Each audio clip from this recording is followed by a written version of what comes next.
皆さんこんにちは、さとこです。今日も動画ご覧いただきましてありがとうございます。今日はセール情報とか購入品紹介っていうことではなくて、視聴者の皆さんから少しリクエストをいただいてましたケイトスペードについてちょっと話していきたいと思います。ポップで可愛いデザインと、あとやっぱりノベルティのですね、こうちょっと食べ物とかシャンパンボトルを活用したバッグとかですね、そういったものでも世界中の女の子を魅了していたケイト・スペードなんですけども、皆さんご存知の通り2018年にお亡くなりになられまして、その後ねちょっとブランドの方も、これまでのケイトさんのテイストから少し離れて、ちょっと一般的なデザインが多くなってつまらなくなってしまったんじゃないかなって感じているファンの方も多いと思うんですけども、皆さんご存知の通りですね、2018年に、ケイトさん亡くなられて、実際にはねその時点でも会社ケイト・スペードの会社自体はケイトさんから離れている状態でしたので、ちょっとねその辺がねもしかしたらご存じない方もいらっしゃるんじゃないかなと思いますので、ちょっと時系列で追っていきたいと思います。1993年にご主人のアンディ・スペードさんと一緒にケイト・スペードニューヨークを設立してます。アンディさんのご兄弟がコメディアンのデイビッド・スペードさんで、私大好きなんですけども、日本の方ではあんまりコメディ番組のようなものには出てないかもしれないんですけど、こちらではね30分のシットコムのようなのに出演されてたり、最近では最近でもないんですけど、アダム・サンドラさんの「グローンアップス」という映画のシリーズに123と出ていると思います。背がね小さいんですけどもね、お顔が可愛いというコメディアン俳優の方です。でよくケイトさんと兄弟だって勘違いされることが多いらしいんですけども、こちらはアンディさんの兄弟の方だっていうことです。1999年には株式の 96% をニーマン・マーカスの方に売却、そして2006年にですね、ニーマン・マーカスが他の会社にケイト・スペードを売却するなどしまして、ケイトさんは経営とデザインから完全に撤退する形となってます。当時はですね、今から20年前っていうことになっちゃうので、もうね私たちケイト・スペードファンはおそらくその時にはもうケイトさんがデザインしてないとかっていうことは全く関係なしに全然ね大人気だったと思うんですけども、その間、ケイトさんは娘さんの、フランシスさんの育児に専念するっていうことで表舞台には出られていませんでした。その10年後の2016年にフランシス・バレンタインというブランドをですね新たに娘さんのお名前で立ち上げられて、ちょっと一瞬ね話題にはなったんですけども、そこまで、芳しくない感じでした。はい、そしてですね翌年ついにケイト・スペードがコーチのグループと一緒のタペストリー社に買収されます。ここでもうすごくもう巨大な資本に自分の会社がですねこう取り込まれていくというか、そういうのを見守っていらっしゃったんだと思います。それが2017年、そして、翌年ですね2018年にお亡くなりになったっていう形になってます。でヘッドデザイナーファッションディレクターの方なんですけれども、まず一番最初に、ケイトさんが売却した2006年の後ですね、2007年から2017年タペストリー社に買収されるまでの10年間、その間ヘッドを務めていたのがデボラ・ロイドさんというデザイナーの方です。この方は本当にケイトさんのデザインに忠実に出されてたと思います。この間ですねファンが全くケイトさんのデザインではないっていうことに気づかないでまだ購入していた時期だと思います。そしてタペストリー社に買収されてからコロナのパンデミックが始まった頃ですね。2018年から2020年、その間、デザイナー務めてたのがニコラ・グラスさんというデザイナーの方です。この時に、少し今までよりは今までのポップな感じからちょっとだけ大人向けのデザインになってきたかなっていう感じになってます。でこのニコラさんはマイケル・コース出身のデザイナーさんなので、ケイトさんのエッセンスを取り入れながらちょっと売れ筋の商品を作っていくっていうのが得意だったんだと思います。そして、2020年から現在ですね、ヘッドのデザイナーがジェニファー・リュウさんという方なんですけども、この方はもうタペストリー社で長年レザー製品なんかを手掛けている人で、社内でのね信頼度が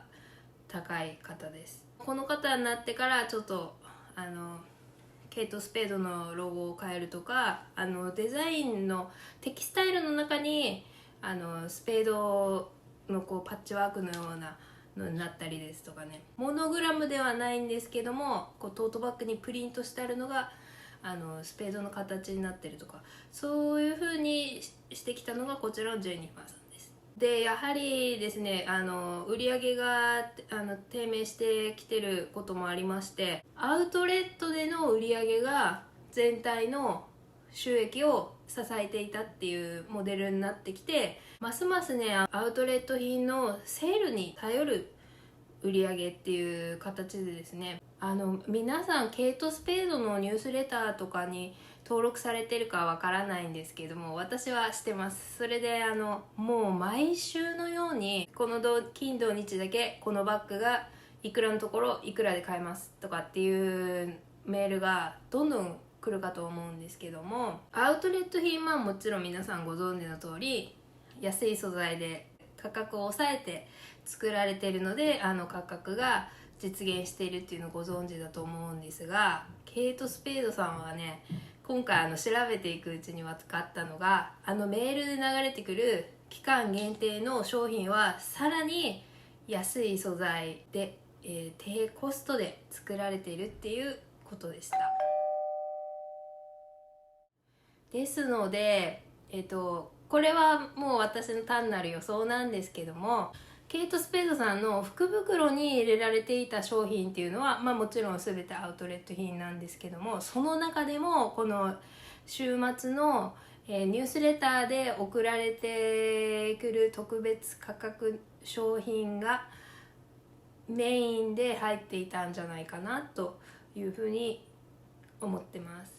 でもちろんねデザインは可愛いんですけども、ちょっとやっぱり例えばリュックサックのですねバックパックのこのショルダー部分が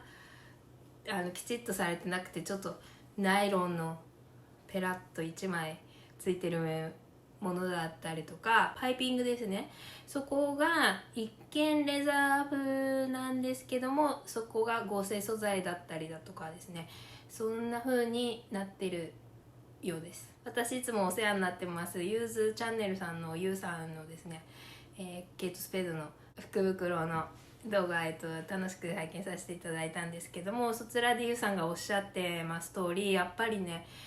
これまでに比べたら、ちょっと薄い素材で